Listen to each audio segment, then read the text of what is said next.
There are leaders in the world who are made for impact.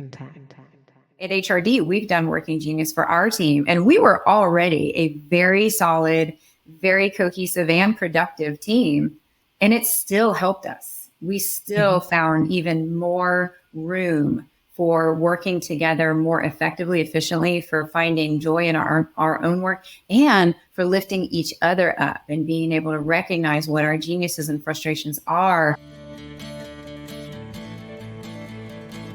I'm Gretchen Schott, and this is Made for Impact, a show for leaders who want to leave a lasting impact on their organizations, their teams, and their lives. Today, I have a treat for you guys. I'm so excited to have two guests with me on the show, two women who I am very delighted to call friends and colleagues, and two women that I personally just love and admire. But most importantly, both Whitney Bandemer, my first guest, and Dr. Atkison, my second guest, are working genius certified facilitators just like myself. About a year ago, I think we all probably got our certifications. And in that time, all three of us have not only been living the genius and the assessment and doing it in our work, but also really, really are passionate about how this work is transforming organizations. And so today you're going to hear me and Ali and Whitney talk a little bit about what is the working genius and what it has taught us as facilitators and why you might want to incorporate it into your business. So I hope you enjoy the conversation, and I hope that you start thinking about working genius. Go ahead, take a listen.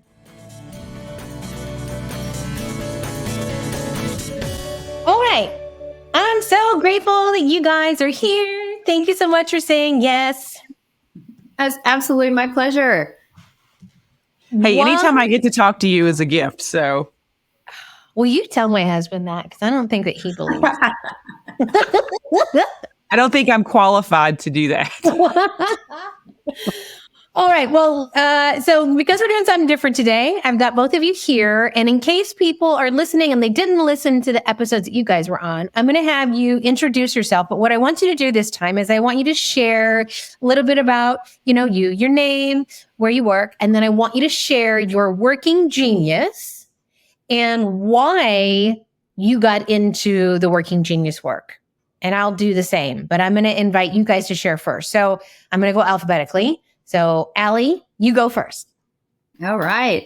Well, hi, listeners. And I just want to say hi again to Gretchen. And today's my first day meeting Whitney. So fun to be here with you. My name is Ali Atkison, and I am a facilitator, executive coach, and keynote speaker. I work for a company in Indianapolis called HRD. We're a leadership development company. And prior to that role, I was kind of hail from the world of academia. I spent my entire adult life as an associate professor of communication at the University of Denver, and I was also an associate dean there. And while I was there, I studied how the adult brain learns, and that really has become my passion. I love to ground the communication and leadership strategies that I facilitate and teach in science, and show people, what works and what doesn't based on what we know about the brain. So my passion is really being able to help any and all leaders cement their leadership legacy through stronger communication skills and leadership skills. And so Working Genius for me was, excuse the pun, but a no-brainer. Happens a lot with me, by the way, that I have to excuse that pun. Always on the brain. My brain is always on the brain. But it really was because it's such a powerful, easily accessible tool. And I've seen it really be a game changer with teams. And I think, being able to show what I have found in my own work, and I won't do too deep a dive now, but one of the other reasons why I like it is that, like I said, I really like to draw on some of those things that we understand about how people learn and how they communicate. And that works very, very nicely with the Working Genius tool. So I absolutely love it. And what's your genius? Oh, yes, that's right. Thank you. My geniuses are discernment and tenacity. So I'm the judicious accomplisher, and anyone who knows me will not be surprised by that at all. Awesome. Whitney, share a little bit about you. My name is Whitney Bandemer, and I am the principal at WB Consulting, and my work is focused on developing people and organizations. I am a recovering lawyer, and after I transitioned out of my law practice, I spent 16 years as a professor and executive in higher ed, and I really worked on the entrepreneurial side of higher ed, starting new programs, starting a couple of pharmacy schools. And I transitioned into consulting in 2021 and really have found the best job of my life. And I really focus my time with clients on HR and leadership consulting, whether that be an acute HR issue or helping a leadership team work through the planning or problem solving around some complex business issue. And then I have developed a proprietary learning and development model called Lead Boldly, which I offer to clients. And then I serve as a keynote speaker and general change nerd. And She's all about the green. You're all about change. You're both nerds. I love it. Yes, absolutely. Nerds are the coolest, right? Nerds are the best. I love nerds. And my working genius is discernment and enablement. And I am the insightful collaborator. Nice. Very nice. Best moniker of all of the pairings, the insightful collaborator. I'm kind of jealous of your moniker. Well, I'll take that. I like that. Okay, so me, you guys, everyone should know me because, well, hopefully you tune into the show. And my working genius is galvanizing and enablement. And I'm forgetting now what my little title, something loyal, right? What's my G? I can't remember what GE is now. You're something encourager, the enthusiastic encourager. There we go. That was like enthusiasm, and there's the enthusiastic encourager. That's me. That's right. And anyone that experiences me would say those things about me. Yes. So, well, friends, I'm so happy that you joined me today to talk about working genius. And I think I want to give just a quick little overview for folks tuning in if they don't know what the working genius is. So I'm going to give my kind of like spiel as to what it is, and then you guys like join in and add on to it. So I got excited about the working genius actually during COVID. I had the opportunity, I was invited to a conversation with Pat Lencioni, the thought leader, amazing person that created this wonderful model, who doesn't know he wants to be my best friend, but we're going to be someday. I just keep saying that. I'm going to manifest it. If I tell the world we're going to be best friends, it will happen.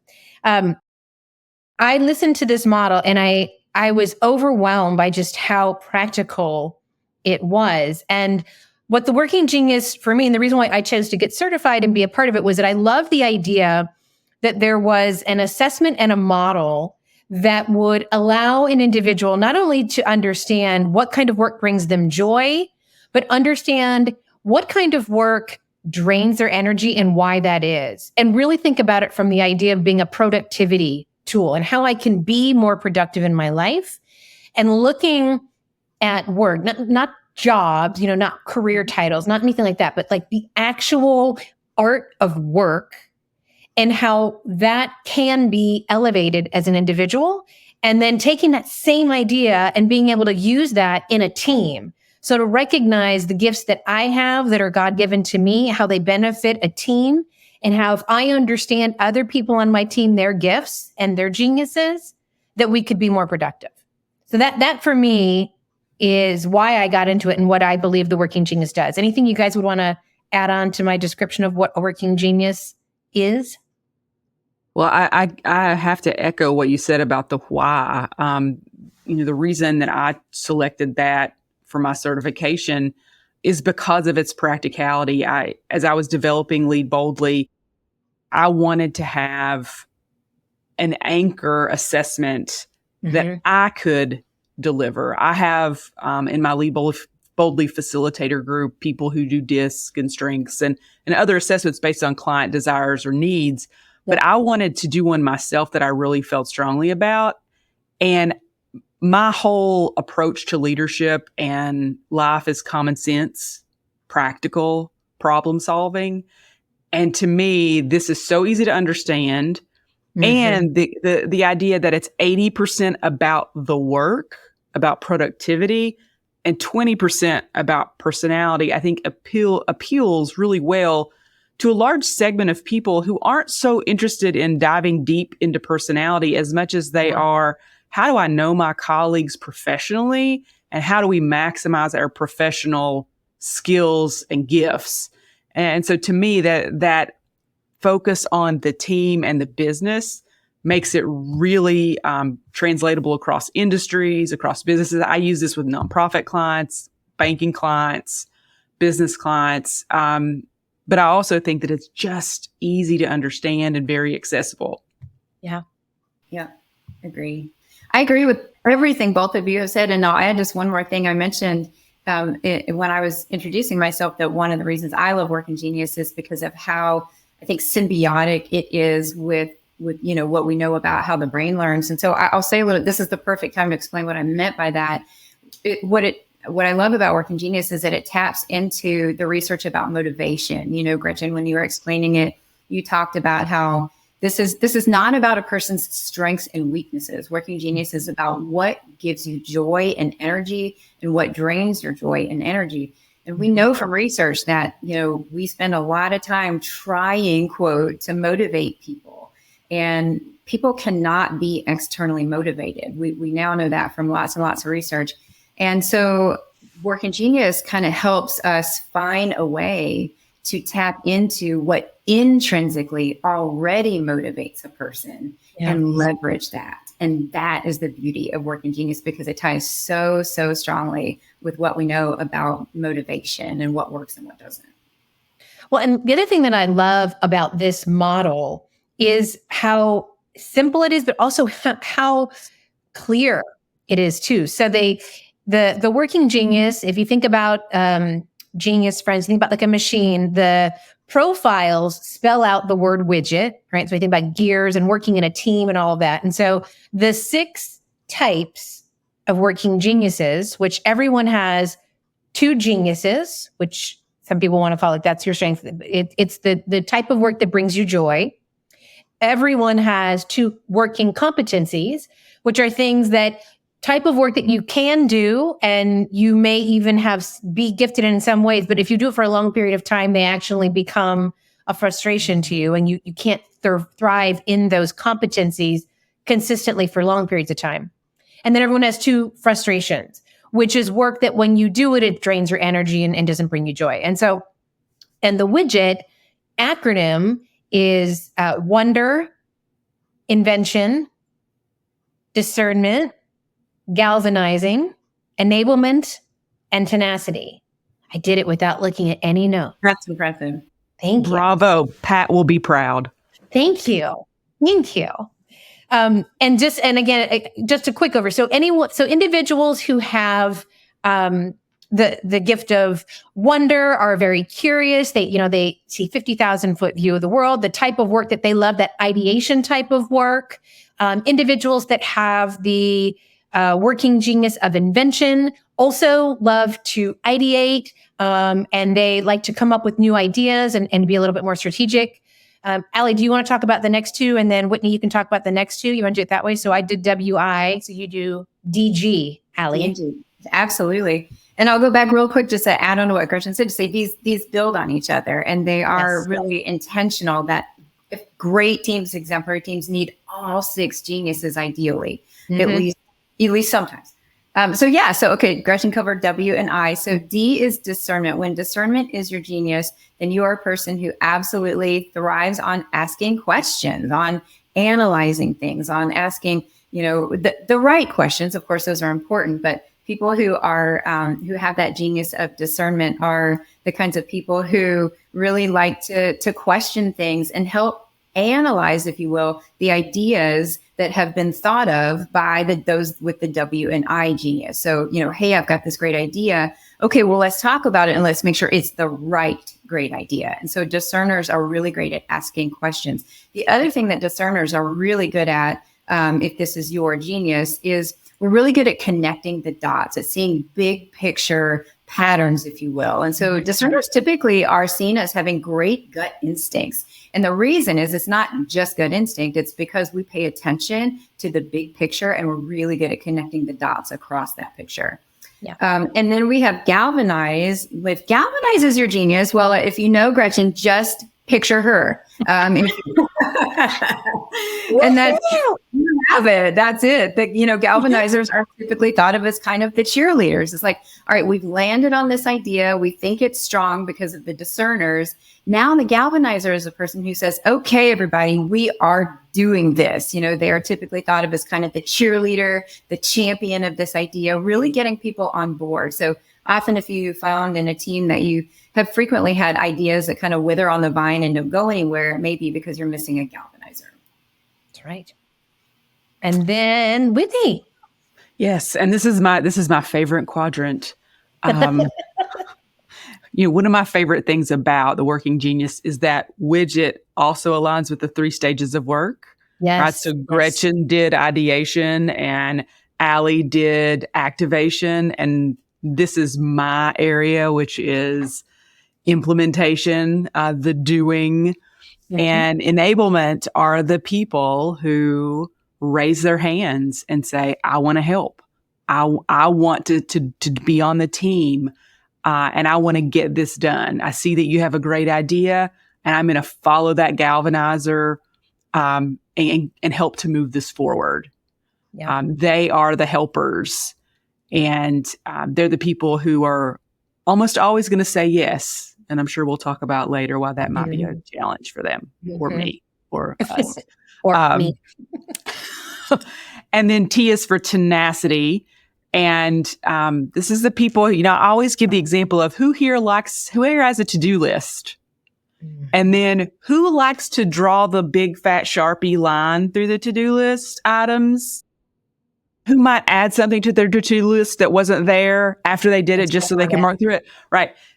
That's part of tenacity, which is pushing the team to get it done. But I think what some people might miss is a really important part of that tenacity is getting it done to the right specification, hitting the metric and the mark, right? So these are not only finishers, but they're detail-oriented people.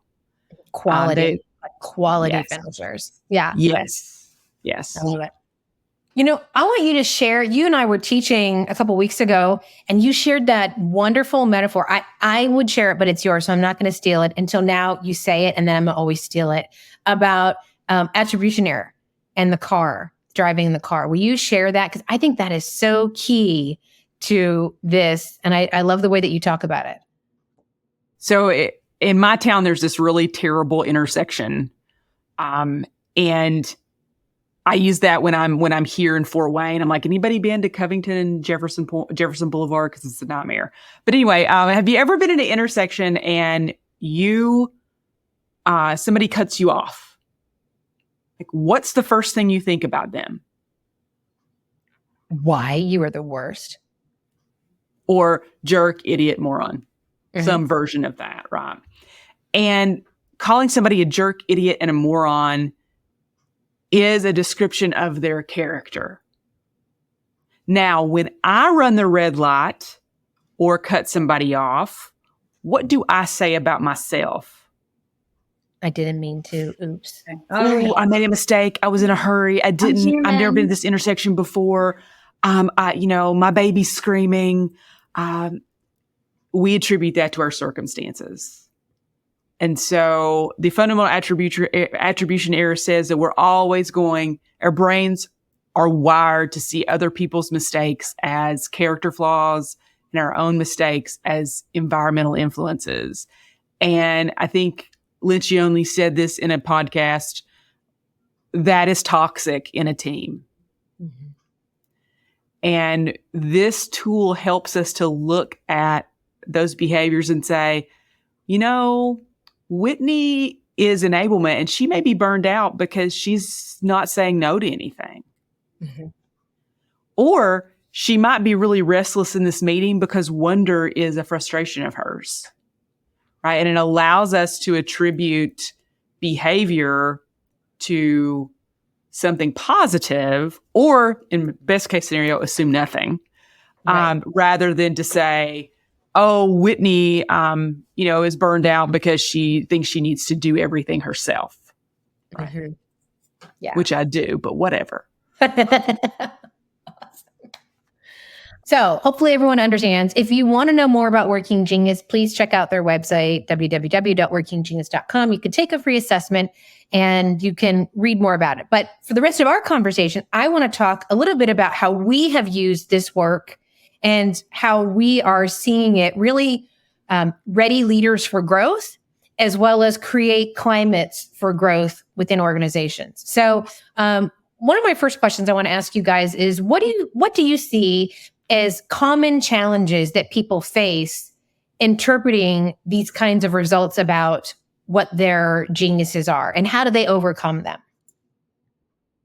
One immediate challenge that I see pretty regularly with clients is people look at the geniuses and immediately condemn themselves because I'm the top leader, and galvanizing is a frustration, right? They immediately associate certain of the geniuses with their role. Mm-hmm. And so helping them to understand that, as Allie said a minute ago, all 6 geniuses are necessary for your team and for work. You need them all to get a project done. And just because you're the CEO doesn't mean that you have to have galvanizing as your top genius. Right. As long as you have someone else on the team who can execute and who can live in and who gets joy from that role. Yeah. I think people so have these preconceived notions of what their role should align with. And when it doesn't, they find that challenging to get past. I think too that they find, at least my experience when doing the genius with individuals, is oftentimes an individual will look at their frustrations and overvalue the frustration. And so then they end up trying to devalue the genius that they bring. They devalue the gifts that they bring to a team because they I don't like to do the details. I'm not a detailed person, so I must not be as valuable as that person who that's like what they live for all the time, right? Or I'm not great at asking questions, so I'm not going to really add a lot of value. Yeah, I would agree with that. And I think that I think this is a nuance a little bit, Gretchen, of what you just said. But one of the other challenges I see is, again, Whitney alluded to this, but specifically people reading their geniuses as, quote, strengths. And again, probably 2 sides of the same coin. We tend to get energy from things that we're good at, but it's not necessarily 100% the case all the time. And then the flip side is that I get people often who think, oh, well, if these are my frustrations, I better figure out how to get better at those things, right? Yeah, and again, kind of missing that real important nuance with Working Genius, that we're talking about leaning into the things that give you energy and joy, and not, in fact, trying to, bone up on, if you will, those things that are your frustrations. In fact, I remember hearing there's a Working Genius podcast. I'm sure both of you are familiar, and I listen to it frequently. And yes, don't remember which one of Pat's team members said this, but I just thought in fact, it may have been Pat himself. And where he said, telling someone that they need to try to build on or improve the things that are their working frustrations is like telling an introvert, can't you just learn to get energy around being from people? And I love that. Yeah. Can't you just be different? Essentially. And so what I love about Working Genius is we're saying, no, let's not spend our time and energy trying to bone up on these things that cause you frustration and drain your energy. Let's instead lean into these things that give you energy and figure out how you can find more energy and joy in your life. Yeah. One of the things that I have found, I don't know if you guys have experienced this in your coaching and consultation work. I've had individuals I've had managers who are nervous about doing the genius when we talk about joys and frustrations, because they believe that, well, if your working frustration is like 90% of your job, like I'm not going to change, we can't change your job, right? Or we can't just rewrite the whole department because you don't like doing that kind of work, right? And so that's almost like a reason, like, well, so I don't think that this assessment works because people are going to just try and rewrite all their jobs, or they're just going to not do work that they don't do. And I have thoughts on how you overcome that, but I'm curious if you ladies have experienced that with clients and what you would say to overcome that, maybe that objection to why a person would think that the working genius may not work with their team. I don't do a lot of individual coaching. That's not an advertised part of my business. I do that for very narrow, special circumstances. Otherwise, I refer a lot of coaching out. So most of my experience with Working Genius is, notice Gretchen smiles. Most of my experience with Working Genius is with large, medium to large teams. And so somebody has committed to it for them, right? So their HR person or their manager or their CEO has already said, no, you're doing this. So I usually encounter this in real time during the workshop. Someone says, well, this is part of my job.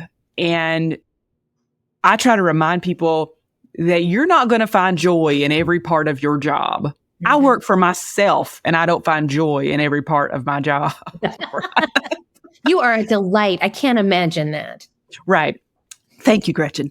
But there are some things that I have to do that I don't get joy from. Mm-hmm. And so to reframe that work as, yes, you may have to work within your frustration, but think about how you can self-regulate to make that doable for you. Mm-hmm. So if tenacity, for instance, is not a genius of yours, if tenacity is a frustration and you have to work on a grant application or something tedious, then maybe you only focus on that day and you do it somewhere offsite where you can't be interrupted, right? So you find what tools you can use to self-regulate and do the work that drains you in a way that it doesn't burn you out. Yeah, create an environment for you to be able to thrive, even though the work might be a little draining to you.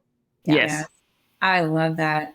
I'll again, yes, and Whitney, I always liken the genius frustration, genius competency frustration to running, right? So if it's my genius, then it's like a light jog. I could do it all day. No big thing, right? Mm-hmm. If it's my competency, it's a mile. I can do it. It's going to cause me a little, I might break a sweat but it'll be fine, right? I know it's temporary. If it's my frustration, then it's like sprinting as hard as I can to the end of the block and back 100 times. And that's no fun for anybody, right? I mean, other than maybe an Olympic sprinter. So, but to your point, it's not to say you can't or shouldn't do it. It just means it's going to be less enjoyable for you in the moment than if you're working in your genius. So the other thing that I'll add to how I respond, and I'm the same as Whitney. I'm trying to think, I want to make sure that there's no exceptions to this. All the Working Genius work I have done has also been with teams. I haven't done any with individuals. So I have experiences with Whitney where, typically when I come in, they've been told this is happening. But again, I do get that question pretty frequently. And I may be skipping ahead a little too much, Gretchen, on this, but we can always circle back. But it's another thing that I really love about Working Genius, because in addition to Whitney's suggestion about, figuring out how can you regulate? You may have to do things that are in your frustration, but how can you make that work in a way that feels sustainable for you? If I know I have to sprint to the end of the block and back 10 times, what do I need to make that happen? I need a lot of water. I need good shoes, right? Yeah. I may be torturing that analogy a little bit at this point, but the other thing that I really love, and that this is a great opportunity to move into that, is that Working Genius helps us eliminate that guilt and judgment, especially the guilt in this case that we sometimes feel around those things that we feel like we should be better at. So when we find ourselves having to work in our competencies or frustrations, one way that we can do that with less guilt and frustration for ourselves is to get some help, get some support, lean into someone for whom that is their genius. Or is there a way that, if you can't delegate the task, can you at least have a sounding board for it? Can you at least get some support in doing it, a second pair of eyes, et cetera? So again, there are lots of things that we can do to mitigate that sort of negative impact or concern that people often have about their frustrations if they do have to do them day to day. Yeah. So I have done it more with when I'm coaching individuals, and then as I'm coaching them, then I end up getting brought into their team to do it. But my response to the overcoming that kind of objection around like, well, Gretchen, that's great, but we're not changing everybody's jobs. We hired them for this. We're not doing anything. The way that I overcome that is I say, I'm just inviting you to perhaps be open to the idea that there is other ways in which that same work can get accomplished and still allow an individual to work in their genius versus out of their frustration.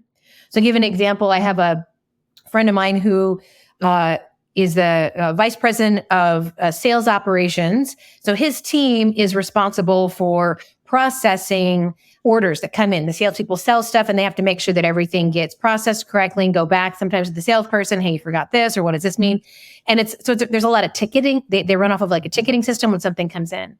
And if you had an individual on that team, perhaps, as Whitney gave an example of like tenacity, like they have the genius of tenacity where they love to get all those things done. However, they don't really have, they have a frustration perhaps in enablement and galvanizing, right? So they are not necessarily going to love having to go back to a salesperson who loves to just like sell everyone and then like, hop out. And that can perhaps be frustrating for them. Right? Especially with a salesperson that's like a rainmaker that is just really, really busy, like getting the work done and isn't worried about crossing, dotting, all the details. So is it possible, you're not saying like, hey, this person doesn't have to take tickets anymore, but maybe that person doesn't have to take tickets from that one rainmaker type of individual that really causes them to work out of a frustration where they feel like they have to sell that person and why I need you to do this the right way, right? Divvy up that work. So you're not changing the job. You're just divvying up those tasks a little bit differently. So that individual who doesn't like to do the galvanizing and enablement, but maybe loves the tenacity, loves the wonder and the invention with that, to focus on that instead of having them constantly feel like they're dragging in their frustration. So that's one of the ways in which I look at that and I talk about that. And I think that that's helpful as we think about, we're not going to business now and saying, rewrite all your job descriptions, and rewrite everybody's job so that everybody loves what they're doing all the time. Right. Right. But it is about being open to the idea that there might be a better and actually a more productive and efficient way to do things than we haven't done them before by opening up the door to looking at this kind of work. But I think that it takes a special kind of team and leader to be open to that. And I think sometimes there's a challenge with teams who have previously led by policy rather than for people. Mm-hmm. And when you have a team who's putting policy, hey, this is our rule, above the individuals on the team, that's going to be a really tough shift for them. So, it's really valuable when I think you introduce Working Genius to a team that you spend a lot of time with that team's leader to make sure there's real buy-in on what this model requires to work effectively once you're gone. Because it's super fun when we're in the workshop, right? Yes. That's super fun. But once I'm gone, is the leader really bought into saying, hey, Gretchen, this is what we learned. Can we shift some of this with Allie to make it fit you better? Because that's a lot of work and it's hard. It creates conflict that people don't want to deal with. Yes. Right. Yes, for sure. And I think that's the value of, working with a Working Genius certified coach. Mm-hmm. Though, because, I have had some, it's funny, we're working with a client right now, actually, who had done the Working Genius assessment like a year ago, but then didn't do anything with it. And the thing is, I think it ended up backfiring for them because they kind of, tried to make sense of the results on their own. And the advantage of having somebody like us come in is that sometimes just by the very nature of having these conversations with your team, we can show you that the shift actually doesn't have to be that big. Sometimes when we just talk about these things, like, oh, this thing gives me frustration. Oh, I love doing these things. I get great energy. It's as simple as, well, could you help me with it? Yeah, I'd love to help you with it. Okay, great. Right. And then it's not a huge shift. It's actually just something a small tweak that can have a huge impact. So that's another thing I really like to show teams is how we can make small tweaks that have big impact. It's like, we don't have to move the needle from A to Z. We need to move it from A to B, A to C, and you're going to still feel better. And I saw this happen with a group where the senior leader is sold on Working Genius, totally bought in, bought the books, did the assessments before they called me. They're stoked. I love it. And we got in the session. It was a larger group, and one of the leaders said toward the end, as we're talking about takeaways, he said, I've been asking my colleagues the wrong questions. I need to be more careful of what questions I ask them. Wow. And those again, little tweak. How do I talk to my colleague in a different department to make sure we're communicating and we're living in our geniuses? And again, how we ask questions is just a little thing. So if you can get that buy-in, those little tweaks become so much easier. Yes. Yeah. Oh my goodness. Absolutely.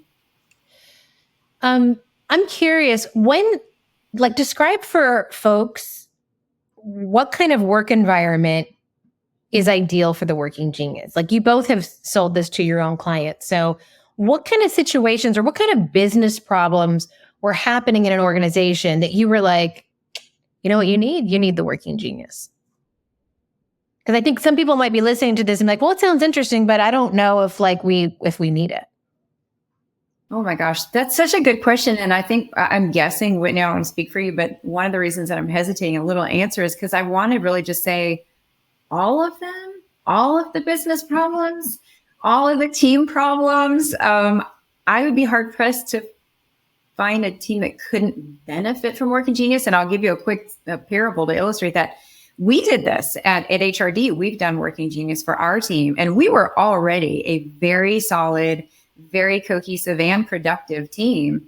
And it still helped us. We still found even more room for working together more effectively, efficiently, for finding joy in our own work, and for lifting each other up and being able to recognize what our geniuses and frustrations are and fostering those for each other. So, I mean, you're talking about a team that didn't, quote, need Working Genius, and it still helped us.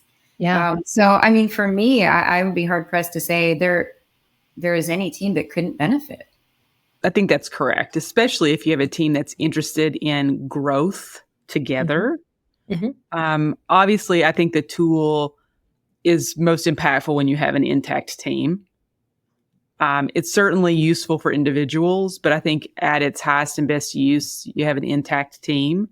And I think that if you don't feel like you need any more team development, or you don't feel like you need that growth, I do think this really serves some acute problems or acute challenges. For instance, a new team, there's been turnover, or there's been some cultural or environmental disruption. I think this is really helpful. So anything that relates to that kind of growth at an organization that's going from a small entrepreneur-run business as it grows, I think this is a helpful tool because you get that core team, and then you can start using it for hiring and recruitment, and then you can intentionally build a team that is focused on employee joy and fulfillment in their work. I mean, that's, I think, one of the dream scenarios. So I do think any team can grow from this and have significant takeaways. But if you're looking for, hey, we have an acute problem, like a new team, a team post-layoff, a team where there's been a restructuring, any of those acute problems can benefit from the Working Genius. Yeah. I love it. You just used the word acute, Whitney, because I was thinking along the lines of chronic problems. So I won't go into naming any specific ones, but I will say, here's what I think you can look for on your team. If you find yourself on your team or people on your team asking the question, why do we keep ... Whatever it is, right? Why do we keep having great ideas that never go anywhere? Why do we keep trying the same idea over and over? Why do we keep launching new products that fail? I mean, it really runs the gamut, but why do we keep ... If you're asking that question about almost anything you're doing as a team, then Working Genius can be helpful, because probably what's happening is you are missing one or two fundamental geniuses, and you're not, and so ergo, you're missing one of those all important phases of work that Whitney referred to earlier, ideation, activation, implementation. We need all three phases. And so often what we see is that teams are missing one of those three phases or one or two of the geniuses. And that creates gaps, and it creates recurring problems. Yeah, there's so many great things you guys both said. I was making some notes here that I wanted to build on that. One, I think, I also think it's valuable. Ali did a nice job of kind of describing this, but if you have a team that's struggling with competing priorities, always struggling with competing priorities, I think that the working genius can help, number one, figure out why people feel the work is competing, but also to get them really clear on those phases of work. Like, where are we at right now? Are we stuck in ideation and we're not actually implementing anything? Or are we so focused on how to implement it, we haven't asked all the good questions we need to even ask if we should be doing this, right? Amen, sister. Doing all those competing priorities. I also think if it's when we think about new managers, I think it's such a good tool. And again, I come at this from the lens of, I use it often with my coaching clients that I have. I invite my client to take the working genius so they can be aware of their own gifts and their own joy and what frustrates them. And then, but as a new manager, there's so much that you learn when you get promoted into that role, right? You get either the first time as a manager, or even if you're already a manager and you get a new team, or you have teams of teams now that you're managing. There's a shift in the understanding you have of the value that you bring to work, the time it takes you to do your job, and the skills that you need to now do. Because the skills that you did to get you the job aren't going to be the skills that you need to continue the job. The skills that you were really mastering as an individual contributor are not the skills that are going to help you master managing people. You have to learn how to get results through people, not above people, right? And so understanding all those kind of different pivots, if a new manager comes into a team and they not only understand the lens and the preference that they have, right? And recognize like for me, I'll speak for my own self, right? Like, I'm a galvanizing enabler, which means I really love the activation and I also am pretty good with the implementation, but the ideation drives me nuts, right? And both of those are like my frustrations. And so if I got to spend a whole lot of time ideating, the whole time I'm in there, I'm thinking, how are we going to get that done? How are we going to get people excited about that? How are we going to rally them? Right? So if I'm the manager and I know that about myself, and then I have my whole team also do it, and I know the different geniuses of my team, well, now I know how to serve them better and what language I can use to speak into them. If they love that phase of work of implementation, and I know that implementation is not my thing, I know that I can ask them about that, and that'll immediately increase their motivation and immediately increase their engagement with me. And it also allows me as a manager to let my team know like how to approach me, how to get me invested and bought in, right? So if you're working for me, don't spend tons and tons of time wanting me to ideate. I can live there for a little bit, but if you really want to get me excited about it, tell me the idea, and then we'll come up with 100 ways in which we can market that and rally people around it, and then let's teach them how to do it. That's the best part. One other thing I was going to say too, when we think about enablement, people often think about it as the teaching.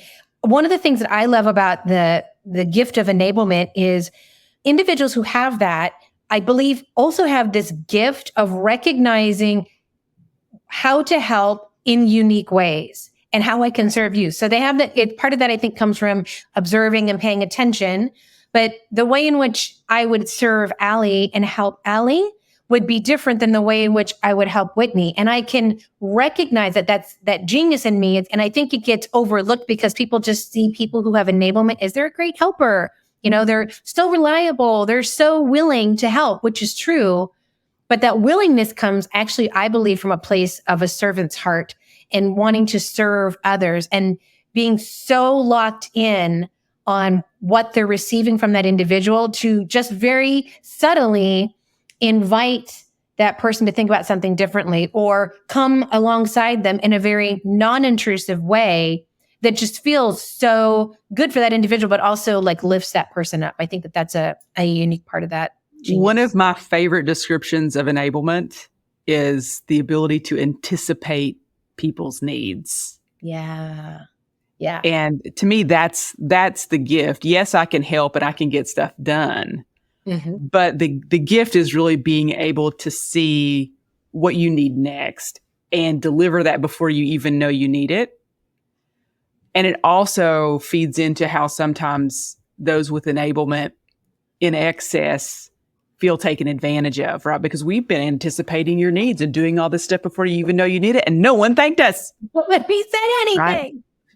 And here's where your galvanizing and enthusiasm really shows, because it's interesting the way you use this is absolutely geared toward how do you motivate people? How do you get them behind this? How do you get to, reframe them to get in their sweet spot? And I'm thinking about it as, okay, now if you're a wanderer and you show up in that meeting, that's about tactics. That's about actually an implementation. And you start asking, how about we think about doing it this way? You need to learn how to regulate your genius, right? Yeah. Do not come into the tactical meeting and ask a wonder question, right? So it's so interesting, like the angles at which you can come at this assessment, right? Yeah. It's how do you motivate people, or you can also talk about how do you regulate yourself? Mm-hmm. And figure out how to show up in a way that isn't disruptive to the team. Yeah. Oh my gosh. I'm the same as you, Gretchen. I'm like, I have like 8 things I want to say right now. I know. I was like, you start writing them down. I love everything you all have said. I want to, so I'm going to, again, build on that and say, I think both of you have kind of alluded to something that I think is so important about Working Genius, which is, and I think I talked about it way earlier in our intros, when we talk about the language that Working Genius gives us. And again, this is the real benefit of doing it as a team.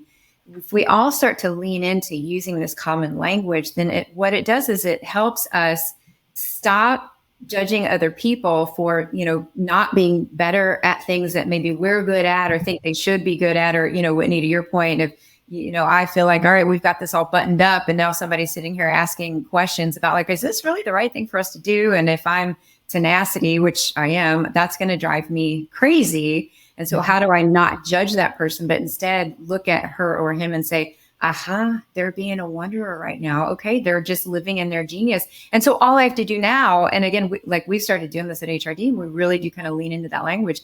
Now you can say, here's Gretchen being a wanderer, and we love it so much. This is more of, we've kind of already moved on to the implementation phase, but hang on to that curiosity. We love it. Bring it back, that kind of thing. And I'll share a parable that I experienced on our team that we really helped eliminate guilt and judgment for me personally. So Working Genius has impacted me when I first started working at HRD. So again, I'm discernment and tenacity. So I love to ask a lot of questions. Wonder and invention are not my frustrations, but they are just competencies for me. So I don't excel. I don't get a ton of energy. So I'm the kind of person who, if you say to me, the world is your oyster, you can do anything you want, that is very overwhelming to me. As a discerner, I need a starting place so that I can ask questions. I can gather data about these things that I know about. So I would very often get, like a brand new client, and my boss, Amanda, would say to me, yeah, do whatever you want to do. We trust you wholeheartedly, right? And I sit there and go, please don't trust me. I don't want your trust. I want direction. I want something to analyze. I want something to, I need evidence and data all day long. And so I used to really beat myself up and say, so Amanda, the same person, invention is one of her geniuses. And she is ideas all day long, just, just constantly coming up with ideas. And I used to really beat myself up and say, why am I not better at coming up with ideas? And every time I talk to Amanda and I say, here's where I'm stuck, she'll throw out 4 or 5 ideas and all of them are wonderful. And why can't I do that? Yeah. And we did Working Genius. I went, oh my gosh, I can't do it because she's an inventor and I'm a discerner. And so immediately was able to eliminate this guilt and judgment that I had about myself. And now I know when I'm in that place and I'm stuck, I just call her. I say, here's where I am. I'm stuck. I need some ideas to evaluate to give me a starting place. And she's like, got it, here they are, right? And the whole thing takes 5-10 minutes. It's not a heavy lift. And it's something that actually now has enhanced and increased my productivity because I'm not sitting here in my office for 2 hours staring at my computer screen, wondering. Banging your head going, why can't I think? Why can't I think? Yeah. Good for you. That's awesome. It's a great story. Yeah. Well, thanks. One last little thing about how great it is too is you guys know I have kids. I have adult children and I have a teenager, and they came out with the student version of this. And I made all of my children, everyone in my family has been working genius. We have a team map as a family. Yes, I did make them do that. Do you know what it's like in my house? Because I have whiteboards and markers, and I bring ideas, and I have flip charts. And when I come out with these things, everyone in my family rolls their eyes, but they are always so grateful when it's over. But anyway, so I did do it with my kids. And what was interesting about that too was, as I think about them as students and the work of being a student too, it was really helpful for me to know how to support them in the choices that they're making of how they're spending their time, right? So like my youngest he's a sophomore now. His genius is enablement and tenacity. And what I recognized about that now that I am aware of that, I can see that like he really kind of gets stuck sometimes when he has to start, like he wants a clear path and he wants to be a perfectionist and he wants to do it right. And so having opportunity to invite him is like, hey, are we asking the right questions now? Like just kind of pausing on those things. Because he's not naturally going to do that. If you give him something to do, he's going to do it. He's going to do it really, really well. So knowing to ask him that. And my older son, who's getting ready to go to college, his is wonder and galvanizing. And he's my child that's probably the most like me. And I get outside, but he's also that kid that's like, he's got 100 ideas too. He gets excited about every idea. And he has he's going to be an entrepreneur. And I think he has told me 20 different jobs that he's going to have when he graduates. I'm like, I love that. And I hope that all of them make you successful and then you can take care of mom. I think all of those things are great. But before I knew that, for me, I felt like that was just kind of like all over the place. But what I realize now is all of those ideas is actually like life-giving. It's a way for him to like process and get excited about things and gets him bought into why he wants to go to college and why he wants to study marketing and why he wants to do these things. So it's just provided a lens for me and my husband also to be able to communicate even a little bit more effectively in our home team, right? Our family team. So, this has been so much fun. I'm going to give you both an opportunity just to kind of close with any last thoughts that you have about this kind of work, maybe what you hope to do with this work going forward, or even any lessons learned. Maybe there's some other working genius facilitators that are checking out our show today, and anything that you would pass on maybe as like a best practice that you've done or how you hope to continue to evolve the work. I will actually build on something that Whitney said earlier because it's really important and we didn't get to spend a lot of time talking about it. But Whitney, you mentioned earlier how important it is to connect with the team leader when you're doing this kind of work. And I will say, Gretchen, the question you posed was around other people maybe either considering or already doing working genius consulting and coaching. That is something that I want to really highlight. It's really important to connect with the leader and ensure, as Whitney said, that he or she is aware of the potential implications of working genius. That for this to be done right, this can't be a check the box one and done activity. We need to lean into it. We need to agree as a team to use this language to, flex and pivot where, if it makes sense, given that the work that we've done together. So I think that would be my big lesson learned. Yeah. Whitney, how about you? This is a really hard question, Gretchen. Good job. You're so good at your job. Or I'm really bad at it, and my question was too hard. Wonder is not her genius, right? No, my genius. That's right. I don't come up with the questions. I just kind of fair enough. You've done a bang up job. I think for me, what I've learned as I've done these workshops is to allow people enough time in advance to sit with this before they show up. and to actually tell them not to read the book before they do the assessment. That's good. And I ask them not to read the book beforehand. And I tell clients, you can buy them the book, but hand them out at the workshop. Yeah. Because people will do the assessment after reading the book and they overthink it and try to beat the assessment. Because they've read the book and they've decided that they want to be what they are, whatever they think is the best one. Yeah. And if they read the book later, you can tell them in the workshop, all these are good. All of them are good. All of them are gifts and important and essential. None of them are wrong or right.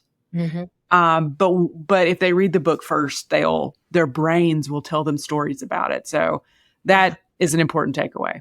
Oh, friends, thank you so much for joining me and talking about this topic that I know we are all passionate about and that we all love so much. I love you guys, and I'm so grateful that you came and shared with me today. Thanks, Gretchen. It has been an absolute pleasure. It was so good to meet you, Whitney and Gretchen. Thank you for the invite.